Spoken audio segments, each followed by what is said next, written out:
সব সময় মাছ মাংস খেলে হবে, একটু এই ধরনের রেসিপিও তো খেতে হবে।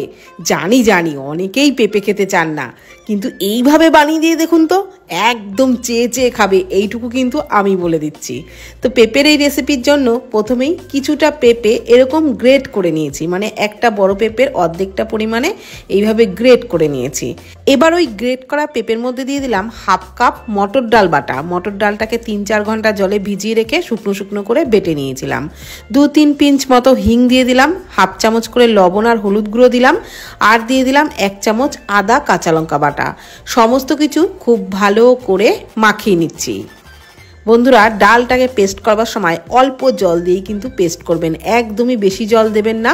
এটা কিন্তু একটু শুকনো শুকনো করেই তৈরি করতে হবে, কেননা বেশি জল দিলে মাখার সময় এটা কিন্তু আরও বেশি নরম হয়ে যাবে, বড়াগুলো গড়তে অসুবিধা হবে। সেই কারণে অল্প জল দিয়ে ডালের পেস্টটা তৈরি করে কড়াইয়ে সর্ষের তেলের মধ্যেই বড়াগুলো ভেজে নিতে হবে। পুরো রান্নাটাই কিন্তু সর্ষের তেলেই করতে হবে, তবেই টেস্টটা দারুণ হবে। বড়াগুলোকে উল্টে পাল্টে বেশ লালচে করে ভেজে তুলে নিচ্ছি। প্রথম ব্যাচেরগুলো ভেজে নেওয়া হয়ে গেছে, পরের ব্যাচে একই রকমভাবে বড়াগুলো ভেজে নেব। আর আমি বড়াগুলোকে একটু বড় সাইজের করেই ভেজে নিচ্ছি, আপনারা চাইলে একটু ছোট করেও ভাজতে পারেন। তো উল্টে পাল্টে এগুলোকেও কিন্তু বেশ লালচে করেই ভেজে নিচ্ছি।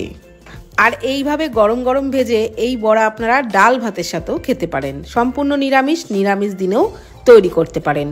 তো সব বড়াগুলোকেই লালচে করে ভেজে তুলে নেওয়ার পর কড়াইয়ে আরও 3-4 টেবিল চামচ মতো সর্ষের তেল দিলাম, হাফ চামচ গোটা জিরে, আর দিয়ে দিলাম একটু গোটা গরম মশলা, 2টো তেজপাতা।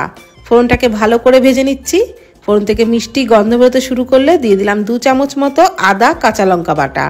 একসাথেই বেটে নিয়েছিলাম, কিছুটা পেঁপের মধ্যে দিয়েছিলাম বড়া করার আগে, আর কিছুটা এখন মশলা কষানোর সময় আদা কাঁচা লঙ্কা বাটা দিয়ে খুব ভালো করে কষিয়ে নিলাম।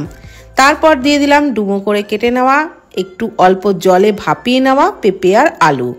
আমি কিন্তু হালকা করে একটু পেঁপে আলু ভাপিয়ে নিয়েছিলাম, তাতে করে রান্নার টেস্টটাও ভালো হয় আর রান্নাটাও তাড়াতাড়ি হয়। তো খুব ভালো করে পেঁপে আলু একটু ভেজে নিলাম। তারপর দিয়ে দিলাম একটা মিডিয়াম সাইজের টমেটো বাটা, হাফ চামচ করে জিরে গুঁড়ো, ধনে গুঁড়ো, হলুদ গুঁড়ো, কাশ্মীরি লঙ্কার গুঁড়ো, পরিমাণ মতো লবণ আর একটু চিনি। একটু নিরামিষ রেসিপিতে চিনি দিলে কিন্তু খুবই ভালো লাগবে। মশলার পাত্রটা ধুয়ে অল্প পরিমাণে জল দিয়ে খুব ভালো করেই কিন্তু মশলাটাকে কষিয়ে নিতে হবে। যত ভালো করে কষাবেন ততই এই রান্নার টেস্ট হবে।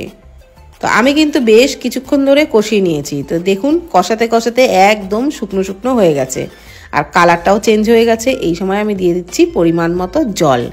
আর এই রেসিপিতে কিন্তু জলটা একটু বেশি দিতে হবে, যেহেতু এর মধ্যে বড়া দেব। বড়া দেওয়ার পর কিন্তু ঝোলটা অনেকটাই টেনে যাবে। পেঁপে আলু সিদ্ধ করা আছে, তাও একটু ফুটিয়ে নেব, যেহেতু ভাপানো ছিল, পুরোপুরি সিদ্ধ করা না, তাই 5 মিনিট মতো ঢাকনা চাপা দিয়ে মিডিয়াম ফ্লেমে ফুটিয়ে নিলাম।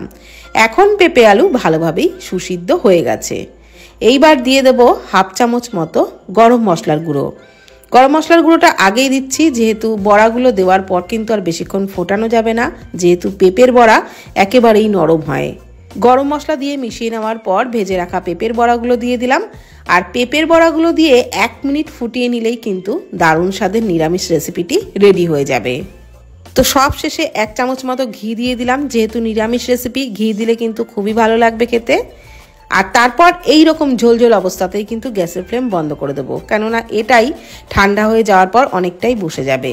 তো এখন ঠান্ডা হয়ে যাওয়ার পর পরিবেশন করে নিচ্ছি। ভাত রুটি যা কিছুর সাথেই খাবেন, রেসিপি দারুণ লাগবে। আর ভিডিওটি ভালো লাগলে প্লিজ কমেন্ট করবেন। ধন্যবাদ।